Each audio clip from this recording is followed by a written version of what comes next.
Spider Nick, Spider Nick. Yes, that will be the ipso facto intro song before I do a Spider-Man related video like this after seeing a Spider-Man movie.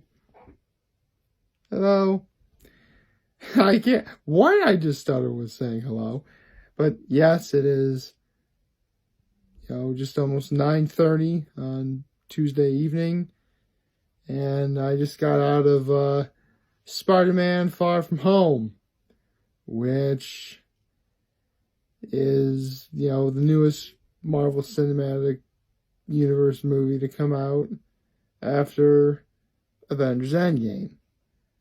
And so, it's, pretty obvious, if any of you guys have seen Avengers Endgame at this point, which, it's been over 2 months, so by this point, probably everybody knows.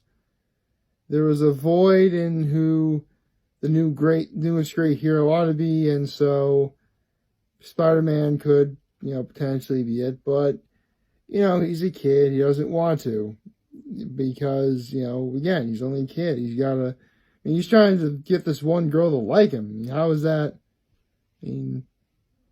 Trust me, any kid who's,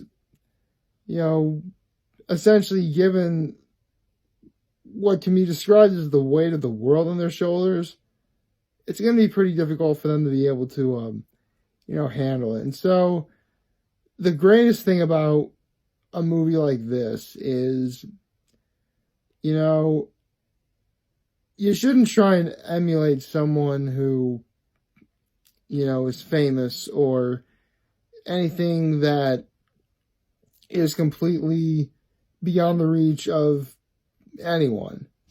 If you're going to try and be successful in life, just do you. Just be your own individual. And that's a really, great way of, learning that is, by watching this movie. And,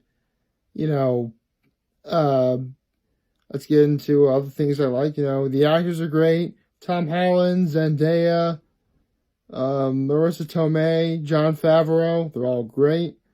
J.B. Smoove is in there. He's awesome. Love that guy. I've been a fan of his since he played that one character on Till Death. It's actually a really old show. Some of you guys don't know, but it starred like Brad Garrett and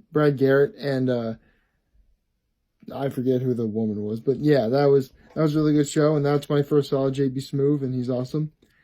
And Jake Gyllenhaal, I love Jake Gyllenhaal. I've been a fan of his since actually the first Jake Gyllenhaal movie I saw was October Sky at Horseheads Middle School, actually. Yeah.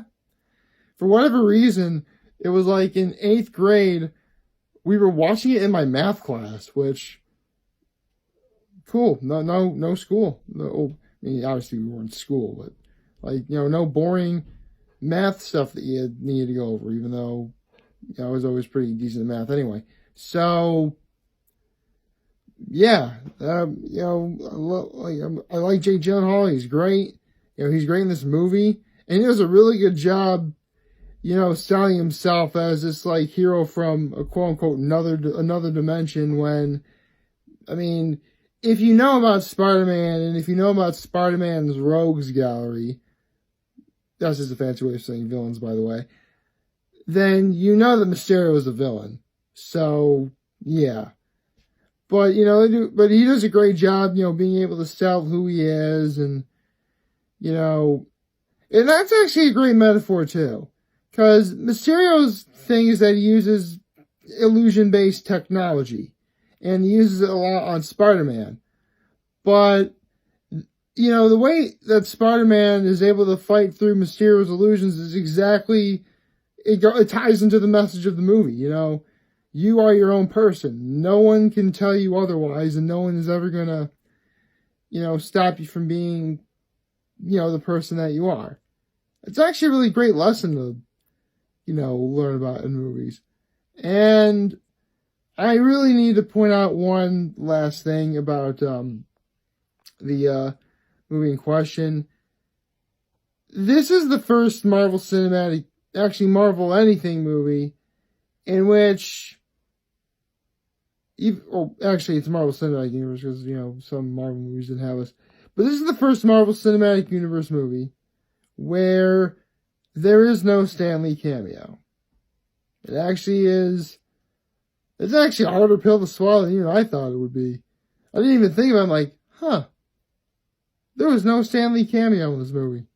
I mean, obviously I know why, and, it's hard, but, Stan Lee would want us to keep moving forward, go on. I mean, the man left a great legacy, and, the movie dedicated this movie to Stan Lee and Steve Ditko, the two individuals who created Spider-Man. So, yeah, that's awesome. Although, and this is the ultimate thing that really got me, because here's the thing, I never cheer during a movie because, I would be cheering at a screen, and none of the actors and actresses can obviously not see or hear me. But there was one cameo that showed up where I was like, yes, yes. I'm not going to give away what it is, or who it is, but I will give away when it happens, because, so you can prepare for this. The cameo appears, the movie has two ending credit sequences, one at the beginning of the ending credits and one at the end of the ending credits. And in the beginning of the ending credits, that's when the cameo happens. Again, I'm not going to say who it is, but I can say this. If you saw Sam Raimi's original Spider-Man trilogy, then this is a cameo that you've actually been always wanting to see. And let's just say if you're a fan of voiceover work, let's just say I'm now having a craving for peanut M&Ms. I'll let you guys muddle your brains around that one. So yes, this was a great movie. Definitely something that needed to be seen and made after Endgame. And so, with that said, let's get into trailers. So, I got the trailer for MIB, which has already been out for a couple weeks now, so that was weird. This is actually one I saw, online earlier, but this is the first time I've seen it on screen. Jumanji, The Next Level. So, yeah, it looks fun. Dwayne "The Rock" Johnson, Kevin Hart, Jack Black, Karen Gillan, they all look great.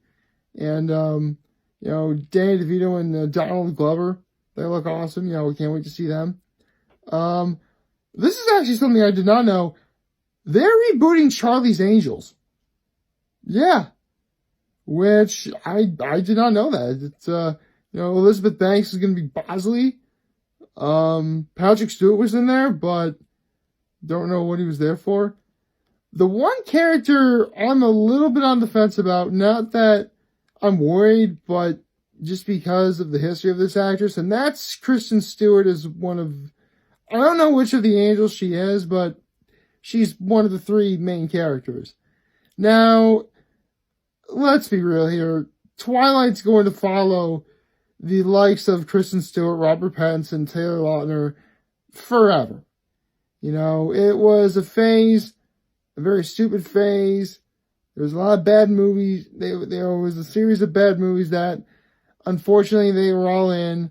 But in the end, you were hoping that, they'd be able to move forward and, be able to do stuff. And while I haven't seen, and here's the thing, Kristen Stewart really has been in good movies over the last few years, but they're the kind of movies that have been like limited releases and therefore not many people see them.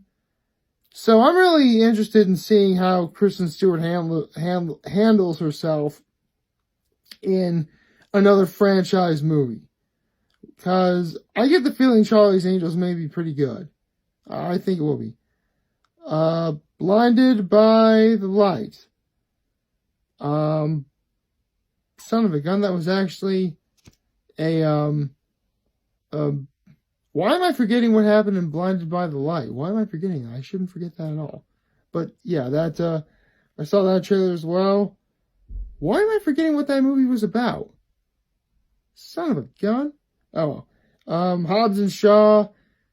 I mean, if you're a fan of the Fast and Furious movies, you know, good on you. It's gonna be great. Terminator Dark Fate.